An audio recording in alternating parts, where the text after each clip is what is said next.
বাঁচতে পারবে না, সে সে কাউকে ছাড়বে না। ঘটনাটি শুরু করার আগে দর্শক বন্ধুদের সহযোগিতা ও ভালোবাসা একান্তভাবে কাম্য করি। একটি লাইক ও চ্যানেলটি সাবস্ক্রাইব করে পাশে থাকার অনুরোধ রইল। শুরু করছি আজকের হাড় হিম করা ভৌতিক নিবেদন, রক্ত পিচাস।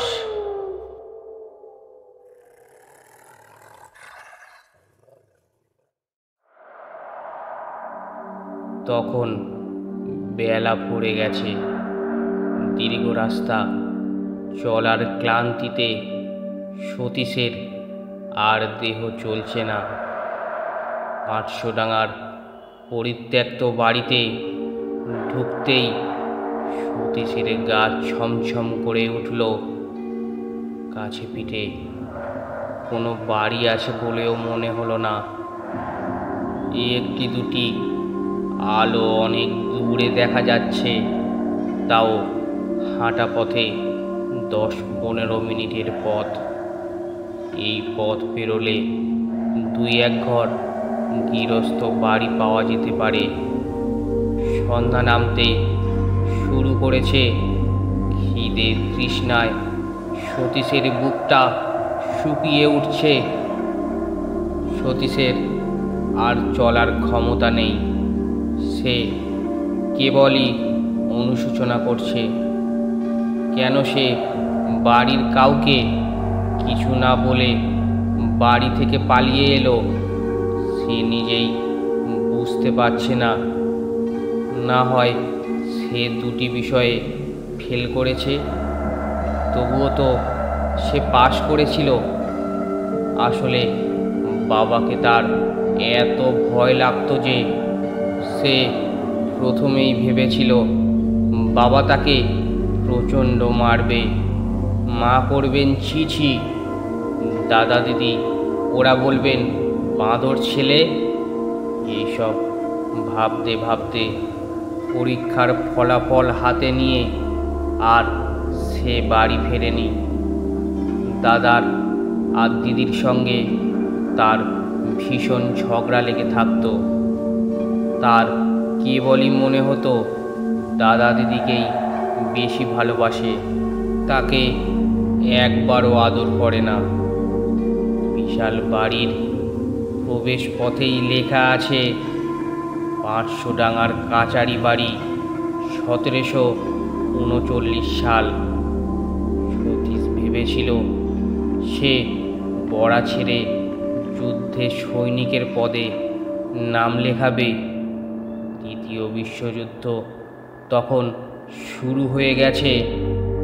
রংপুর থেকে পালাতে পালাতে হিল স্টেশন, তারপর এই 500 ডাঙার বাড়ি।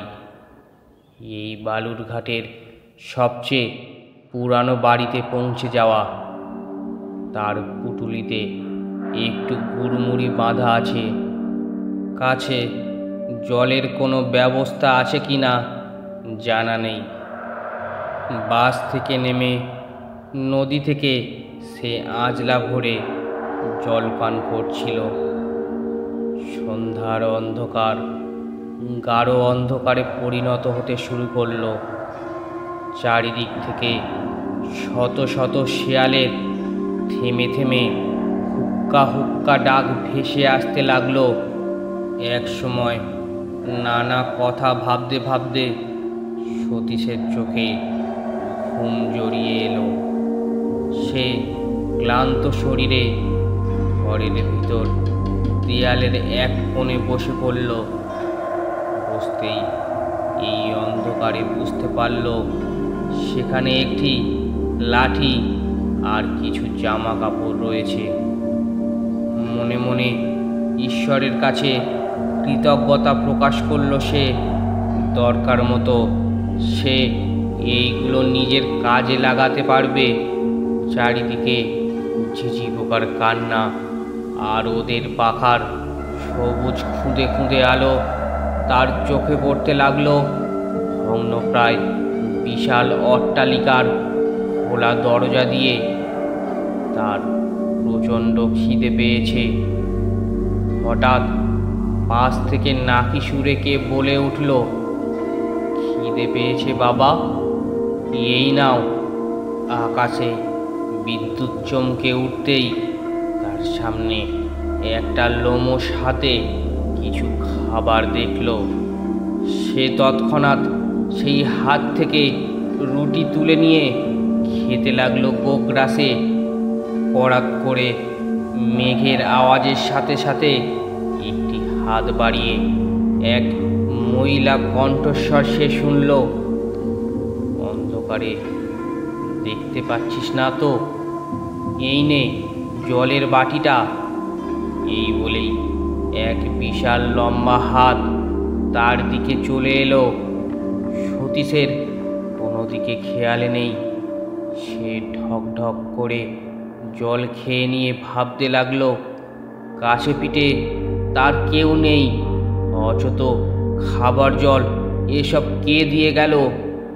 তার এতক্ষণে গা ছমছম করে উঠল। ক্যাঁচ ক্যাঁচ শব্দে একটা দরজা খোলার শব্দ হলো। আবার দড়াম করে দরজাটি বন্ধ হয়ে গেল। সতীশের চোখের ঘুম উধাও।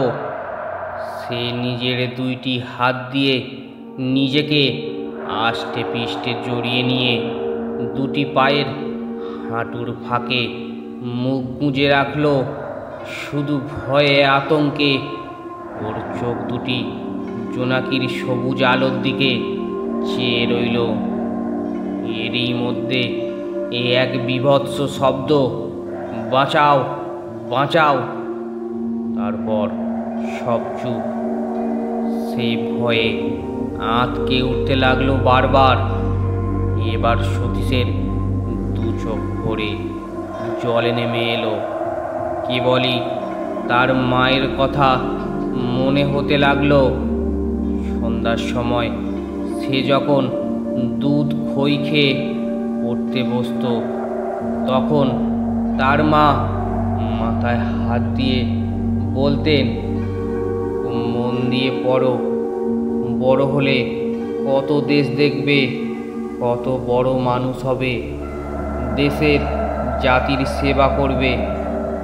আরও গল্প করত মায়ের এক দাদা কিভাবে চট্টগ্রামের স্বদেশী আন্দোলনে সংগ্রাম করেছিল। যত সময় যেতে লাগলো তার ভয় তত বাড়তে লাগলো।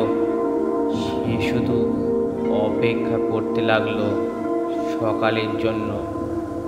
এরই মধ্যে কয়েকটি নাম না জানা পাখি ঝাপটাঝাপটি করতে করতে তার পায়ের উপর পড়ল। সতীশ ভয়ে কেঁদে ফেলল। এক সময় তার কান্না থামতেই পাশের ঘর থেকে শুনতে পেল সুরের কান্না। ইনিয়ে বিনিয়ে কেঁদে চলেছে কোনো এক নারী। সতীশের মনে একের পর এক ঘটনায় ভয়ের পাথর চাপতে শুরু করলো। তবুও তার মনে হলো পাশের ঘরে হয়তো কোনো মহিলা আছে তার মতোই খিদে তৃষ্ণায় কাতর, অথবা তার শিশুর খুবই অসুখ, তাই সে কাঁদছে। এমনি সব চিন্তা করতে করতে এক সময় সতীশ ওই লাঠি রাখা বিছানায় ঘুমিয়ে পড়ল। এবারে তার মনে হলো পাশে আর একজন কেউ ঘুমিয়ে আছে। হঠাৎ কি এক শব্দে তার ঘুম ভেঙে গেল। কানের কাছে নাকি নাকি সুরের ফিসফিস করে কী সব কথা হচ্ছিল। চোখ খুলতেই দেখে তার পাশে সাদা কালো পাঁজরার কয়েকটি দেহ ঘরের ভিতর ঘুরে বেড়াচ্ছে। এদের চারিদিক ঘিরে শুধু শোনা যাচ্ছে বীভৎস সব হাসির আওয়াজ। তার মধ্যে হু হু করে বাতাস বয়ে যাওয়ার শব্দও শোনা যাচ্ছে। সারা ঘরময় ধোঁয়া। হঠাৎ করে ঘরের এক কোণে আগুন জ্বলে উঠেই নিভে যাচ্ছে। আবার ঘরের আর এক কোণে আগুনের গোলা কোথা থেকে ছুটে এসে মিলিয়ে যাচ্ছে। একটা নারী বড় বড় চুল খুলে পিছনে ফিরে দাঁড়িয়ে আছে শূন্যে। তাদের কঙ্কাল পায়ের আঙুল আবার পিছনে ঘোরানো রয়েছে। ভয়ে তার শরীরে কাঁপুনি ধরল। সতীশ ক্লান্তিতে চিত হয়ে ঘুমিয়ে পড়েছিল। সে উপরে তাকাতেই দেখে কালো বড় বড় লোমে ভরা দুটি কঙ্কালের পা সাদা কালো পাঁজরের একটি দেহ থেকে আস্তে আস্তে তার বুকের দিকে নেমে আসছে। কড়িবর্গা প্রায় 12 ফিট উঁচু ছাদ থেকে নেমে আসা কঙ্কালের পা দুটি তার বুকের আর মাত্র 7 ফিট উপরে, এরপর 4 ফিট উপরে, 3 ফিট আর মাত্র 2 ফিট উপরে রয়েছে। এবার তার মৃত্যু নিঘাত। এরই মধ্যে তার একটি হাত পাশে শুয়ে থাকা মানুষটির গায়ে পড়তেই সে সাপের দেহের মতো ঠান্ডা অনুভব করল। বুঝল এতক্ষণ সে কোনো এক মৃতদেহের পাশে ঘুমিয়ে আছে। তার কানের কাছে এবারে হা হা হি হি ভূতের হাসির ঝড় বইতে শুরু করলো। সে 2 কান চেপে ধরে মনে মনে স্থির করে তাকে যেমন করে হোক এখান থেকে পালাতে হবে। বিভৎস আতঙ্কগ্রস্ত সতীশ এবার খোলা দরজা লক্ষ্য করে প্রাণপণে ঘর থেকে ছুটে বেরিয়ে গেল। সে আর পিছনে ফিরে তাকায়নি। ছুটছে অন্ধকার রাত্রি, চারিদিকে নিস্তব্ধ শেয়ালের হুক্কা হুয়া ডাক, পিছনে হা হা হি হি শব্দে কারা যেন তাড়া করে আসছে। মিনিট 15 রাস্তা সে বোধহয় 5 মিনিটে অতিক্রম করে ফেলেছে। সামনে একটি আলো অনেক দূর থেকে দেখা যাচ্ছে। তাকে লক্ষ্য করেই সে ছুটে চলেছে। একটি দরজায় সে এবারে আছড়ে পড়ল।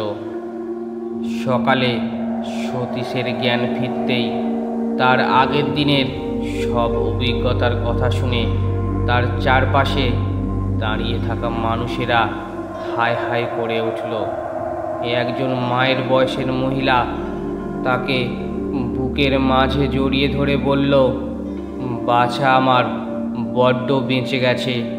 500 ডাঙা ও তো ভূতের রাজ্য হয়েছে।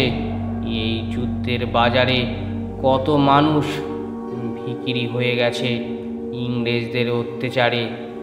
আর এই সব ভিখারিরাই প্রতিদিন 2-3 জন করে মরে পড়ে থাকে ওই সব ঘরে। তুই যে বাবা বেঁচে আছিস এটাই যথেষ্ট। সতীশের এই মায়ের কোলে যেন নবজন্ম হলো। গল্পটি কেমন লাগলো অবশ্যই কমেন্টে জানান। আর ভালো লাগলে চ্যানেলটি সাবস্ক্রাইব করে নিন। ধন্যবাদ।